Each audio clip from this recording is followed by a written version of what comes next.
Good morning guys, welcome to be back my YouTube channel Raj daily blogs. So मित्रांनो, आता मी आलेलो आहे मुंबईला दिवा येथे आणि आता बघू शकता मी उठलेलो आहे. जस्ट सकाळ सकाळ आंघोळ वगैरे केली आणि नंतर मी बाहेरचं वातावरण बघण्यासाठी गेलो आणि त्यानंतर सर्व बघून झाल्यानंतर मी बसलो नाश्ता करायला, जे की मला जायचं होतं नालासोपाऱ्याला, कारण माझी गाडी सकाळी 11ची होती. त्यामुळे सर्व मी जेवण वगैरे आवरून मी पोचलो तिकीट घरावरती स्टेशनला. त्यानंतर मी तिकीट वगैरे काढून गेलो माझ्या स्टेशनमध्ये लागलेल्या ट्रेनमध्ये. आणि मित्रांनो, मग सर्व स्टेशन वगैरे कसं आहे बघितल्यानंतर मित्रांनो ट्रेन सुटण्याची मी वाट बघू लागलो. तर फटाफट मित्रांनो ही ट्रेन निघाली होती. तर हे बघू शकता, हे दिवा स्टेशन समोरच मालगाडी लागली होती. आणि मित्रांनो, या बाजूला जी समोरचं स्टेशन आहे त्याच्या पलीकडच्या स्टेशनमध्ये मित्रांनो दिवा सावंतवाडी ही गाडी लागते. तर मित्रांनो, ही मालगाडी केव्हाची तिथे उभी होती. मी आल्यापासून त्याच्या आधीपासूनच मला वाटतं ती तिथे उभी असेल. मालगाड्यांना बऱ्याच ठिकाणी थांबा असतो, त्यामुळे त्या लोको पायलट लोकांची ड्युटी पण चांगली असते. आणि मित्रांनो, मी बाहेरचं वातावरण वगैरे बघून खूप एकदम फ्रेश झालो. त्यानंतर एका तासाने मी वसई गाडीने वसईला पोहोचलो.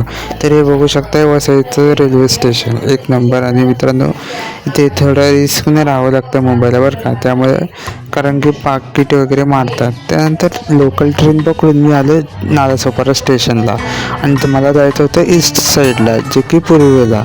आणि मित्रांनो, नंतर मी घरी आल्यानंतर फ्रेश वगैरे झालो आणि फ्रेश वगैरे झाल्यानंतर थोडं इकडच्या तिकडच्या थोडं बोलणं केल्यानंतर मित्रांनो मी बाहेरचं वातावरण बघण्यासाठी गेलो. तर बाहेर एक नंबर मित्रांनो होतं वातावरण बाहेरचं. आणि मित्रांनो, सर्व फ्रेश वगैरे झाल्यानंतर मी थोडं गप्पा वगैरे मारल्यानंतर मित्रांनो जेवणासाठी आलो.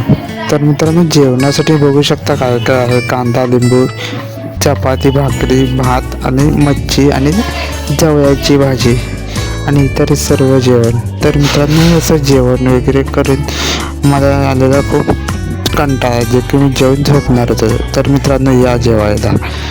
तर मित्रांनो, जेवण वगैरे केल्यानंतर मी थोडा आराम करणार होतो.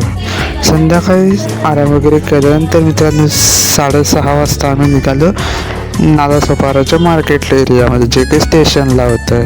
त्यानंतर मी आणि माझ्या आत्या दोघं पण आम्ही स्टेशनकडे निघालो. त्यानंतर संध्याकाळचं लाली फुटलेली पाहून खूप मन प्रसन्न झालं. मार्केट एरियामध्ये बघितलं तरी ही गर्दी. अरे यार, मुंबईला आल्यानंतर अशी अवस्था होती यार.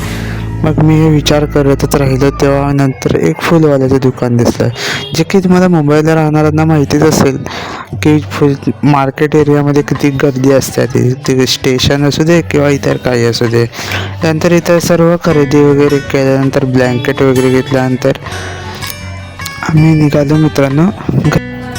त्यानंतर संध्याकाळचं वातावरण एकदम थोडं गावच्यापेक्षा वेगळं होतं, कारण मुंबईला तुम्ही कधी बी जावा तुम्हाला गर्दीही दिसणारच. मार्केट एरिया वगैरे फिरून आल्यानंतर मी घरी आल्यानंतर आत्याने देवपूजा वगैरे केली. संध्याकाळची दिवाबत्ती करावं लागते, ते केलं आणि मग निवांत बसलो. त्यानंतर 1 ते 2 तास आम्ही बसल्यानंतर जेवणाची तयारी केली. तर जेवणासाठी दुपारचाच मेनू असल्यामुळे काही टेन्शनच नव्हतं.